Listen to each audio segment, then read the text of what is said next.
I'll probably prove to be the more nervy one up here today. I'm sweating already.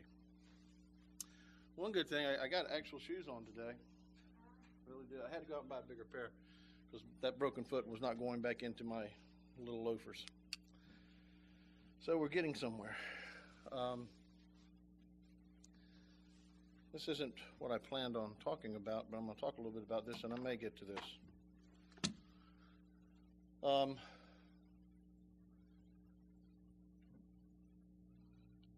Was it Elijah? Correct me if I'm wrong, because I just thought of this. Was it Elijah that poured water onto the offering? Elijah. And the pagan priest all poured fuel on theirs and everything and prayed for the fire, for their gods to start the fire. And Elijah prayed for God to start fire with water. And then God answered his prayer, burned up that offering, and the fire jumped over and burned up the pagan offering. And then Elijah took and slew 400 and some priests of pagan gods right there at the river. Mighty man for God. Strong man for God. Full of faith. And then, chapter or two over, he's hiding in a cave crying, asking God to take his life because he knew that the queen was going to be after him and want his life. Mighty man, sad, pathetic man. And I'm a perfect example of that here today in front of you. I wasn't here last week. I was in Colorado for a meeting. I applied for a job out there. I'd be teaching the education courses for USAW. And we thought it was going to be, pretty set and done. No big deal. I knew that I was a top candidate because when I called them and told them that I was going to pull my application, they said, "Oh, no, don't do that. Please come out, and here, we'll pay your airfare." So that was all looking good and everything.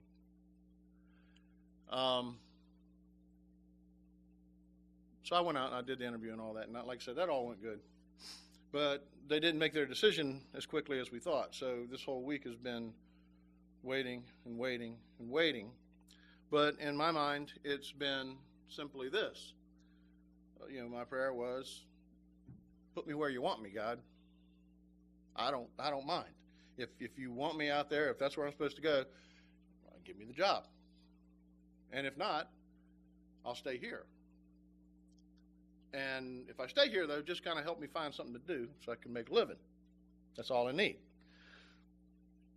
So I got a message Thursday evening from Phil, the CEO, and he said, "Hey, can I call you in the morning and let you know what's going on?"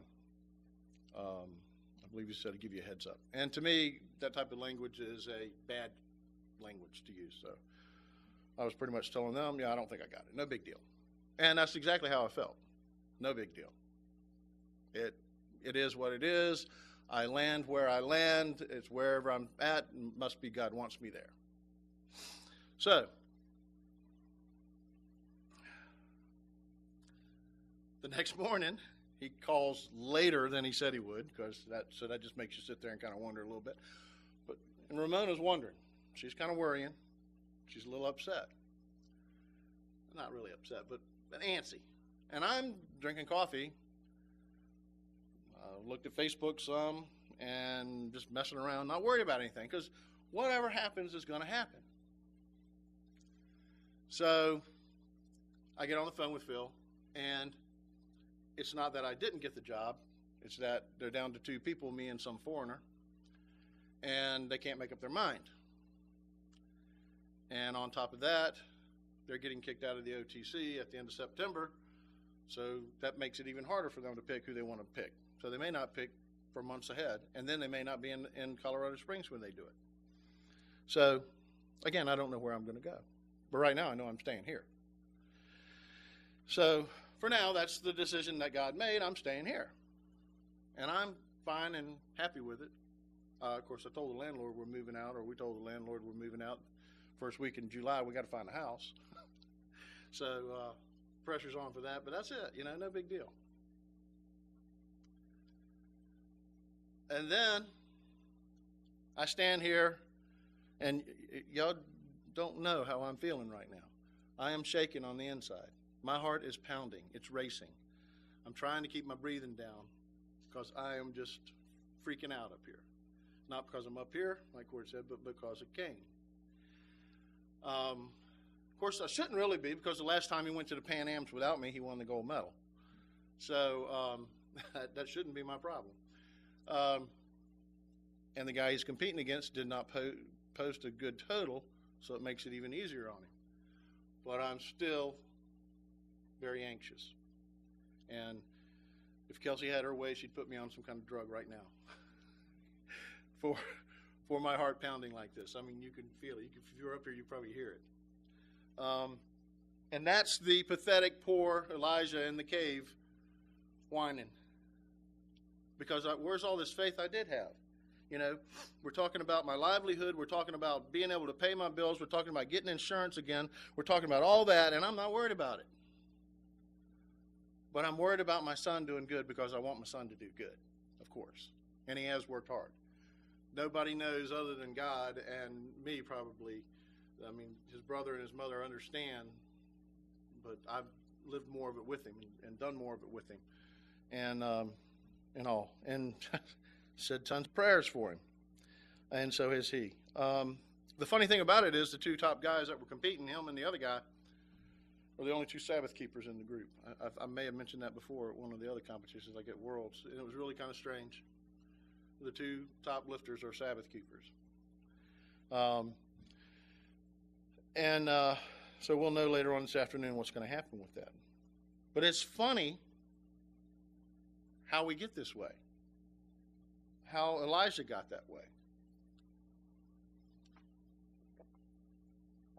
He goes from mighty man of God, slaying people, to a cowering, crying person in a cave, asking to be just put me to death. Now, I'm not asking God to put me to death, but I am feeling not as full of faith as I should. When on the other hand, all of that's hinging on that. All of that stuff I just named about my life is hinging on that decision. And I don't have a worry in the world about it. But this is, I guess maybe it's because it's home, it's my son or something like that. It's closer to me. Like Cord said, usually we're with him. We're not with him this time. Hopefully I picked a good person to coach him. I think I did. And hopefully it'll turn out all right. But it is amazing how we as people can be so feeble-minded as to waffle back and forth. You know how James talks about, praying but not really meaning your prayer. You're like the waves tossing back and forth. You don't know what you want and what you're doing. And it's kind of like that's the same thing. I know what I want. I know what I'm doing. I know what he's done. I know what he's doing. But I'm still waffling here. And that just kind of hit me as I was coming up here, that it's what it is. In one moment this week, I'm a huge steadfast wall for God and believing in his work and what he'll do. And then here I am shaking in my boots, wondering if he's going to help him. And he's helped him all these times through, so why wouldn't he again? I don't know. So that's that little tidbit that I just wanted to throw out because it just kind of came to me, and it seems to make sense. Cord, same thing. He's not nervous being up here because he's up here. He was nervous more because he's thinking about his brother. So I'll move on because maybe this has something to do with it. What Cord said was really well said and well done. Kind of has a lot to say about what I just said, too. You just let things happen. And this is the way it went. This is the way it played out. We knew when we went to nationals that we weren't looking to break the bank with our lifting, so we'd save it for this. And we knew that it would cost me the coaching job down there, so that's why I'm not with him, because we kind of gave it up by not going crazy in our weights at nationals, knowing that 4 weeks later we have to do a good total today. So it's just strategy we played. I'm just paying for it now. And in everything we do, I'm going to start into this now. Everything we do, what we do, how we do it, how we approach it, is weighed, is measured, and decided and judged by God Almighty. Everything that we do, just like when you're driving a car, are you going to get a ticket or not? That's all upon your actions. Are you going to speed or not? Are you going to crash or not? Are you going to drive recklessly or not? Your actions decide the outcome. Yes, there are the exceptions when you're doing everything right and some guy does something wrong and runs into you. That will happen. But for the most part, a lot of driving is your actions. Anything you do, you go ice skating, snowboarding, whatever you want to do, your actions are going to weigh on the outcome of that. You want to go to college, you want to get a degree. Well, if you go and you study and you work hard, you'll get the degree. If you go and you party, you'll be like me, a cop. So your actions produce an outcome. And there's the same thing with God. In 1 Samuel chapter 2, verse 3, it says, "Talk no more so exceedingly proudly. Let not arrogancy come out of your mouth, for the Lord is a God of knowledge, and by him actions are weighed." He's looking at us all the time. He's wondering what we're going to do next. Sometimes he knows what we're going to do next. But it's that next action that he's looking for.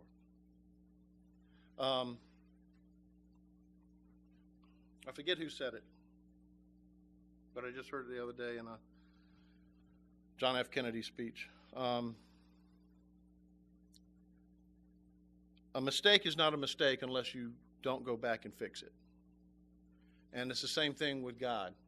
We make mistakes, but if we don't go back and fix them, if we don't go back to him, if we don't return to him and ask for forgiveness, then it's a mistake. It's not a mistake if we return to God. It's a learning experience, and hopefully it won't be repeated. It's like touching the hot burner on the stove when you're little. You learn. Usually you don't touch it a second time. Some kids are a little hard-headed. They got to touch it 2 or 3 times. But for the most part, once does it. So it's everything that we're going to do, that we will do, that we have done, that God's looking at. And we need to decide where we're planning on going. Ecclesiastes 11:9 says, "Rejoice." Y'all can go ahead and go to Ecclesiastes 11 because I'm going to stay there for a little bit. Ecclesiastes 9, it says, "Rejoice, O young man, in thy youth, and let thy heart cheer thee in the days of thy youth, and walk in the ways of thine heart, and in the sight of thine eyes. But know thou that for all these things God will bring thee into judgment." Kind of plays right in with what Cord was talking about. Walk your path, make your decisions, take your path. If he puts a dead end in front of you, he's telling you something. But he's with you no matter what. However, if you know the path is evil, maybe you shouldn't take it. I mean, it's a no-brainer then. Sometimes we don't know that till we get into things, but he's telling us here that we can enjoy life, we can go through life, we can do things. And whatever we do, though, we have to remember it's going to be weighed and measured. It's going to be judged and decided. We have to choose right and not wrong. Again, like I said, when we make a mistake, go back and correct it. Go back to God. Go back and repent of what you've done. But being little kids and stomping our feet and throwing a fit and telling God, you want to do this, you want to do that, that's not going to cut it. It's not going to happen. Because he will deal with it. He will definitely deal with it. Now drop down to number 1 in Ecclesiastes 11. And it says, I'm going to read some out of this. Cast thy bread upon the waters, for thou shalt find it after many days.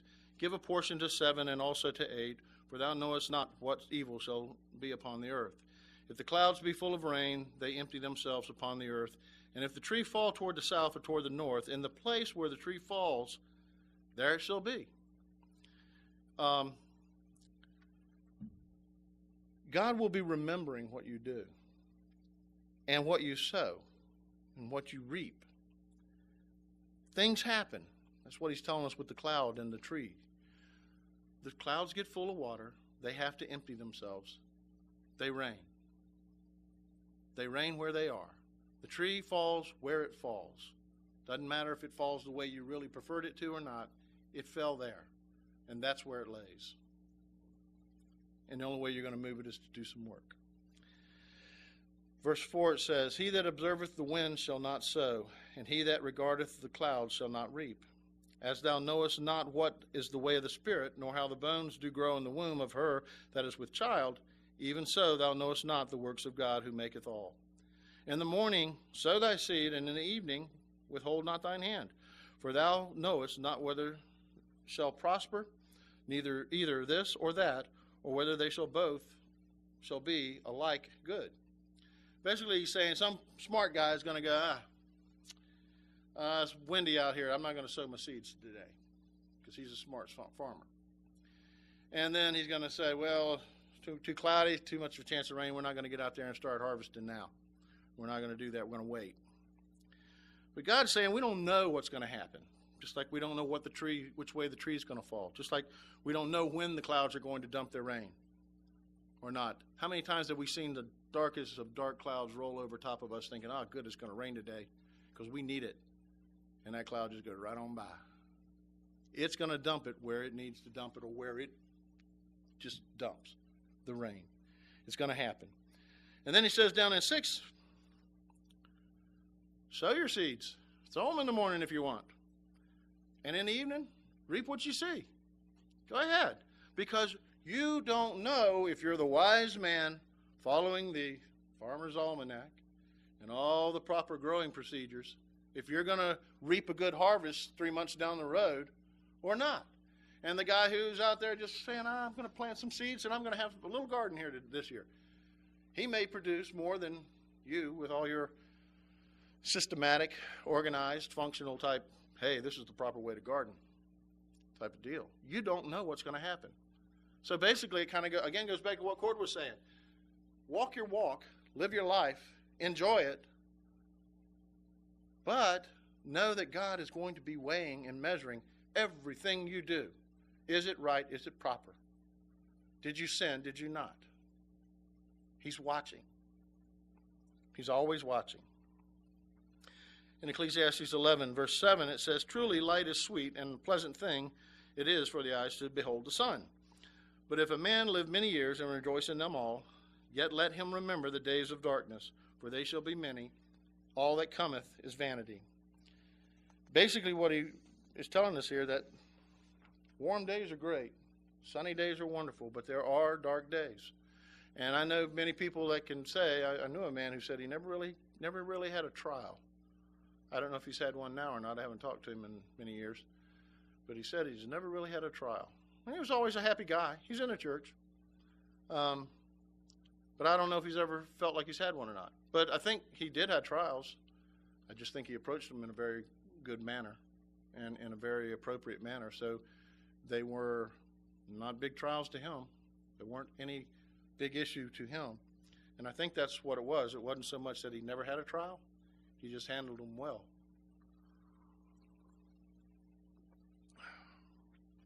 In verse 9 it says, Rejoice, O young man, in thy youth, and let the heart cheer thee in the days of thy youth, and walk in the ways of thine heart, and in the sight of thine eyes. But know thou that for these things God will bring thee into judgment.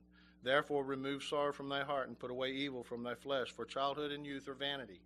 The two times he's used vanity here in these verses, he's just talking about the fact that it's short-lived.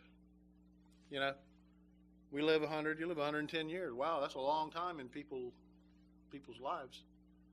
That's nothing. I mean, the earth has been here for thousands of years, and it's nothing for our little, you know, normally it's 80, 90 years. Now I think it's getting up there. But that's it. It's not very long. And he's telling you, in your youth, live your life. Enjoy the things. Have fun. But remember, try and keep sorrow out of your life and put away evil. Why? Because he is judging everything. He's watching us. That whole chapter is just telling you just that. Enjoy your life. Live your life. Do what you found to do with all your heart and with all your might and with all your soul, and enjoy it. But remember, choose wisely. It's all summed up in 1 Corinthians 10. 1 Corinthians 10, verse 23, it says, All things are lawful for me, but all things are not expedient. All things are lawful for me, but all things edify not. Paul's basically telling us that you can do whatever you want in this life. You can go out and you can do whatever it takes to make all the money. You can buy yourself wine, women, men, songs, cars, whatever. You can do it all. But doing some of those things and doing them the wrong way are not expedient. That means they're not good for you. They don't edify. They edify not. They do not edify you to God, and they do not edify a godly life. So everything is out there to be done. Go do it. But just remember, you're turning your back on your God. You're turning your back on your belief in Jesus Christ and what he died for you. You can do whatever you want in this life. But you've got to do it with God in mind. And then there are some things that you just plain out can't do. It's flat out sin. You can't do that. And that's where we're supposed to have enough knowledge and understanding and intestinal fortitude to say no. To walk away. To turn your back on that. You know, Cord talked about the two paths, the fork in the road. That's a harder thing because now there's a decision to be made. And a lot of people don't like making decisions. They like to have somebody else do it for them. Well, what do you think? Well, I don't know. You decide. I'm not. You know, you can just see people even back away from a conversation. Physically back away because they do not want to make a decision. Tell me to make a decision once, and I might say, no, you can go ahead and do it if you want. Tell me twice, I'm going to make a decision. Somebody's got to do something, or else we're going to be standing here going, no, you, back and forth. So make a decision, but weigh your decisions on what is godly and what is not godly. That's how you weigh your decisions. Don't pick on, well, that might be more fun. That may not be too much fun, you know, because a lot of people, when they see anything relating to God, they're going to automatically think it's no fun. It's just like people in the world now. They think we don't have fun.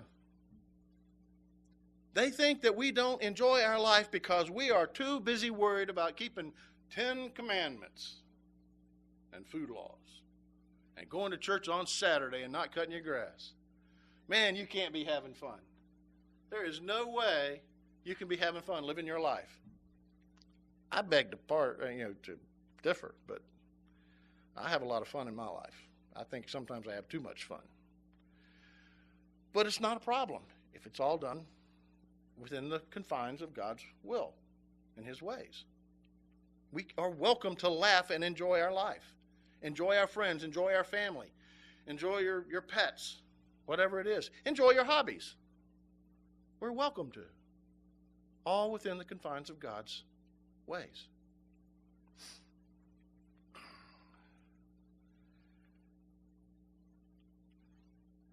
In Revelations 2, don't turn there, it's just one verse. Revelations 2:23, it says, "And I will kill her children with death, and all the churches shall know that I am he which searches the reins and hearts, and will give unto them every one of you according to your works." We're being weighed and measured constantly. We're being watched. We're being compared. You got to figure this out, and you got to keep it right. What have you wrought lately? What have you done wrong lately? What have you done right lately? What have you done good? Think about it. Reflect. Probably should do that more than once a week. Sit back and reflect. Reflect over your day. Reflect over the last couple days. You know, if you just had a big accomplishment at work, or maybe you just accomplished something in your hobby or something, reflect. And go back over it and look at what you did and how you did it. Look at the good things you did. Look at the bad things you did. Reflect. Go back over and see how you felt. What made you feel good about that one? What made you feel bad about that you did? Was it godly? Was it within the confines of His will? Psalms 31 and verse 19 says, "Oh, how great is thy goodness, which thou hast laid up for them that fear thee, which thou hast wrought for them that trust in thee before the sons of men." Trust in God is a hard thing to do. I mean, I was just giving you an example of it earlier. I'm having a hard time today. I'm feeling better now that I'm getting up here talking, running my mouth, but going through Scripture. But we say it all the time, but do we? Trust in God. It's a hard thing. And in that same Psalms, you could turn there, 31, because I'll be here for a little bit. Psalms 31 and verse 1, it says, "In thee, O Lord, do I put my trust. Let me never be ashamed. Deliver me in thy righteousness. Bow down thy ear to me. Deliver me speedily. Be thou my strong rock, for a house of defense to save me. For thou art my rock and my fortress. Therefore, for my name's sake, lead me and guide me through the forks and the dead end roads and the crossroads, like Cord was talking about. Lead me. Be my guide. Pull me out of the net that they have laid privily for me, for thou art my strength. Into thine hand I commit my spirit.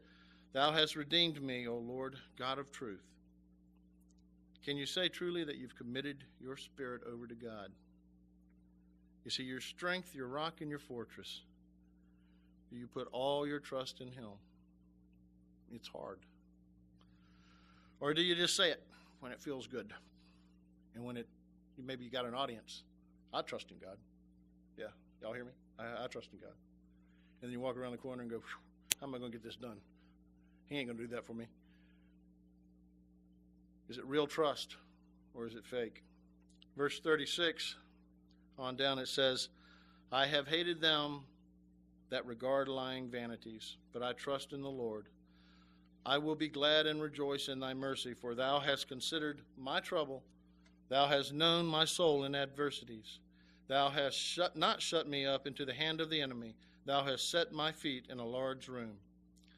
Have mercy upon me, Lord." And listen to this really well here, because I believe this is talking about something else. I don't know if the Bible says that or not, but "Have mercy upon me, O Lord, for I am in trouble. Mine eyes is consumed with grief, yea, my soul in my belly. For my life is spent with grief, and my years with sighing. My strength faileth because of mine iniquity, and my bones are consumed. I was a reproach among all mine enemies, but especially among my neighbors, and a fear of mine acquaintance.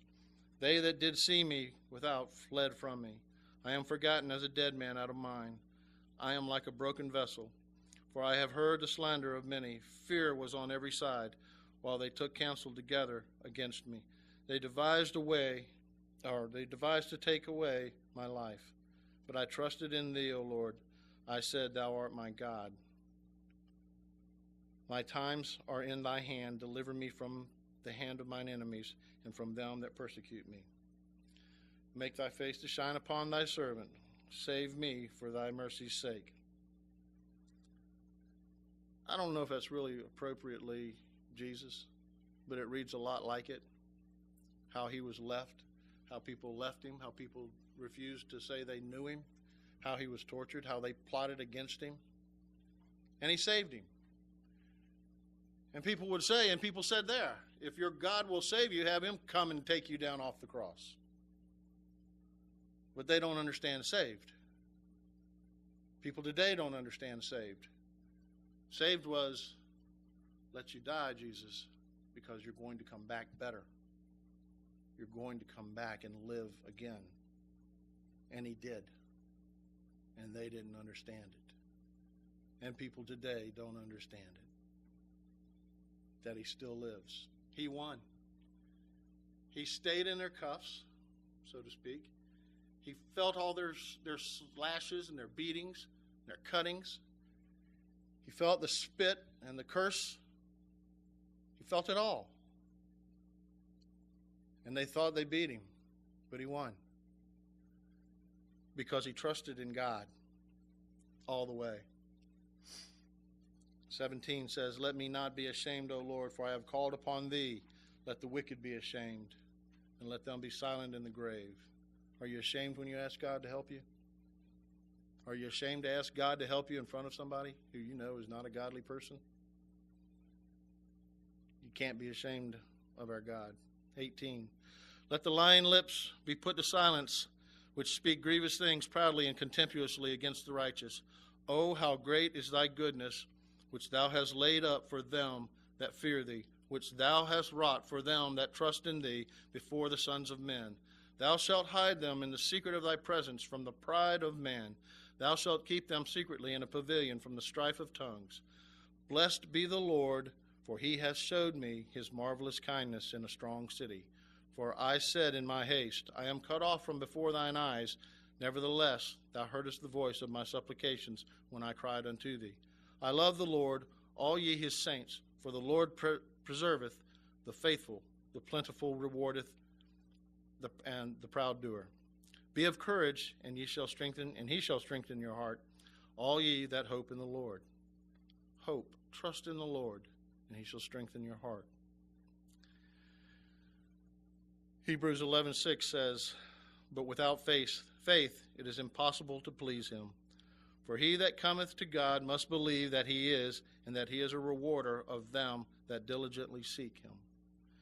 Do you seek him? Do you really and truly seek him? Let's go back a few years. For some of us, a lot of years. For me, a good many years. You're a kid, and your dad tells you to go out and do something. Like, for me, it was clean the garage. And I go out and I clean the garage. And I'm done cleaning the garage, and it's perfect. What do? Stay in the garage, and every now and then pick something up and move it somewhere else and put it away. If I got to run in the house and use the restroom, get a drink of water or something, and he says, you done with that garage? And I said, no, sir, not yet. And my little white lie to Dad. Go back out. Twiddle around the garage. We had a dartboard in our garage. So I throw some darts because he couldn't see real good what I was doing from the house. And I could hear him when he come out the door. The door made a lot of noise. And it wasn't connected to the house, so it's out in the back. So I throw darts. I had a ping pong table in there too. I'd play a little ping pong maybe by myself. But the reasoning behind all this is, if I tell him I'm done, he's going to tell me something else to do. If I'm done cleaning the garage, well then, Chris, come on in and vacuum the house. Or, well, the grass is going to need cutting in a day or so. Go ahead and cut it today. It's not going to be, well and good, faithful son, go play with your buddies. He's not going to tell me that. He's going to give me something else to do. And this is why a lot of us don't study our Bibles. Because we're going to find something we've got to do. We're going to find some way we need to change. And we don't want to be told what to do. Because we're people. And we have this instinctive, oh, I don't want to do what you say, God, attitude in us. Most of us. And that's what we do. We just twiddle around and say we're godly people. I trust in God. And we read a daily verse maybe. I read a daily verse. Yeah, I read the Bible. I read some. Or maybe we do read a whole chapter and a half or 2 chapters on one of those how to read the Bible in a year things. I read my Bible. But you're not looking for anything in that Bible. You're just saying you read the Bible in a year. You're not going to find anything.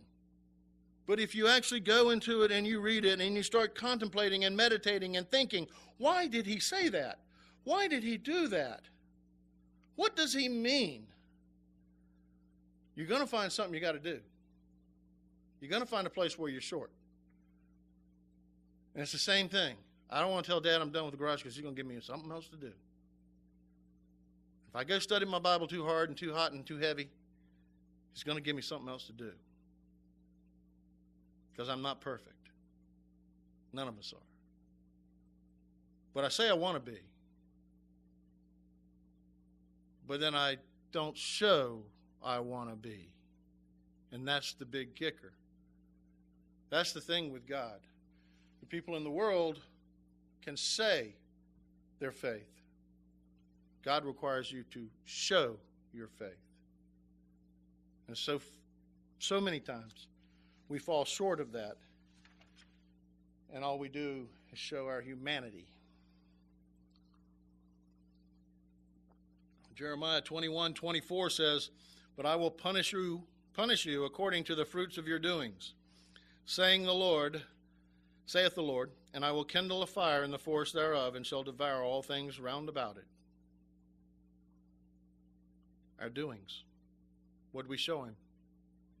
He's going to punish us if we didn't show him much. 1 Samuel 2, I'm going to go 1 through 10. This is Hannah's prayer. And it says, Hannah prayed and said, "My heart rejoiceth in the Lord. Mine horn is exalted in the Lord. My mouth is enlarged over mine enemies, because I rejoice in thy salvation.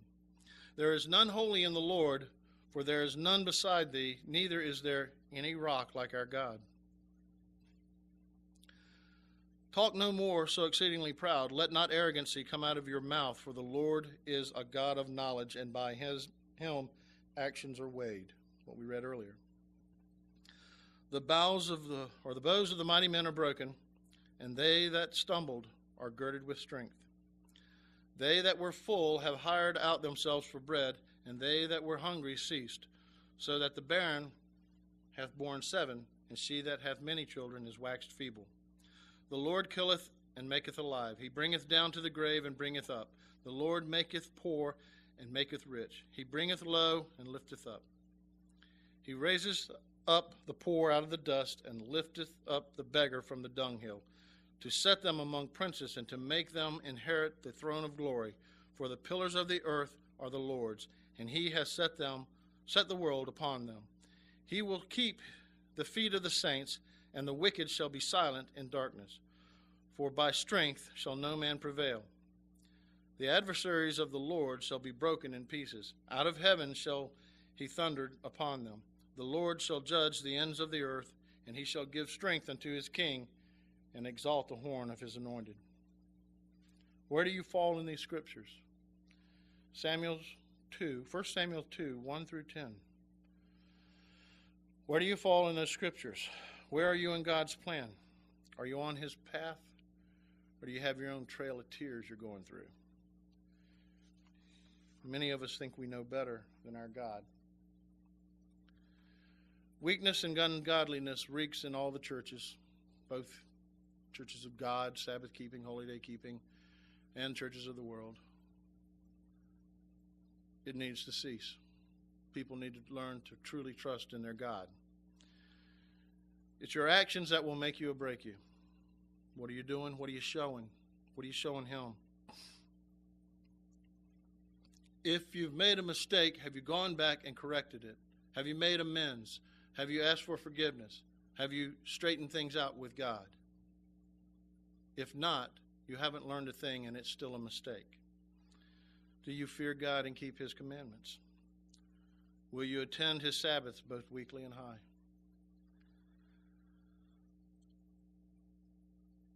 Will you do all that you're required to do to follow God? Or do you think he's joking? Until that day when you see the others wafting up to meet Jesus in the air, and your little feet are nailed hard, firm on that ground, you got left behind. You're just fooling yourself. There's a day coming. Some of us will be alive, some of us won't. But that's just exactly what you might see. Could happen right now. Majority of us could go. I might find myself with my feet right here if I ain't right. If I'm not doing it right. You're left behind.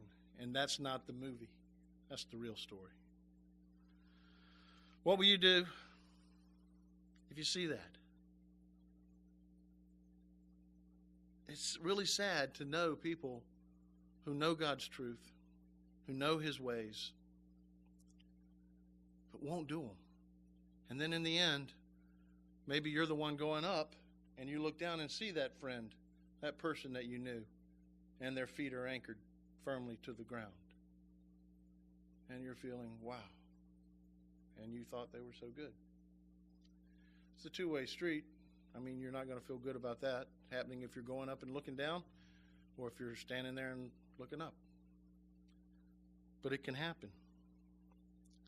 1 Peter 3:12 says, "For the eyes of the Lord are over the righteous, and his ears are open unto their prayers, but the face of the Lord is against them that do evil." We can't do evil. We have to make wise choices. There comes a time, Revelations 22, verses 11 and 12.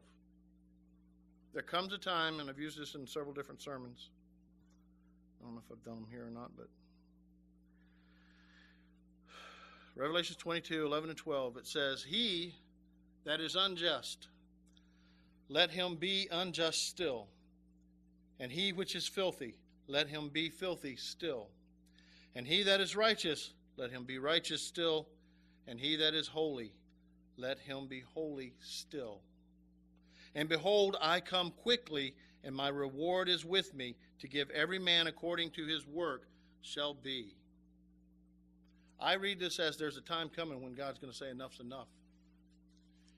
You're evil, you're staying evil. You haven't made my cut, you're staying that way. You're righteous, you're staying that way. And now I'm coming in the next verse with my reward. Do not wait for this time and be caught on the wrong side to be still. Still evil or still righteous? You want to be still righteous. But this time, I believe, is coming. And people don't believe it. They think they can do things at the last minute. I think this stops it from happening at the last minute. There's a time, and it's oh so much closer than I think. I've never been a doomsdayer. Never been one to go, oh, well, this might be the Antichrist guy coming over here. Or that guy might be the Antichrist. Or, oh, that's the beast power. I'm not really big on all that stuff. Just keep watching. Make sure you're right with God. You should be good. When the real stuff hits the fan and it really gets bad, you'll know. But in the last year, I have seen so much change in this country that I have kind of walked away from, oh, we got plenty of time. We got lots of times left. To, it's pretty close. Because this country is changing fast. And the change happens so fast. And it happens so quick. And we're still going, what's? And then next thing you know, he's coming in the air. And are our feet on the ground? Or are we in the air going to meet him? As much as I hate being a doomsdayer, it's a lot sooner and a lot closer than we believe. And we need to be ready. You need to make sure that when he measures and weighs you, you are not found wanting, but you are found deserving.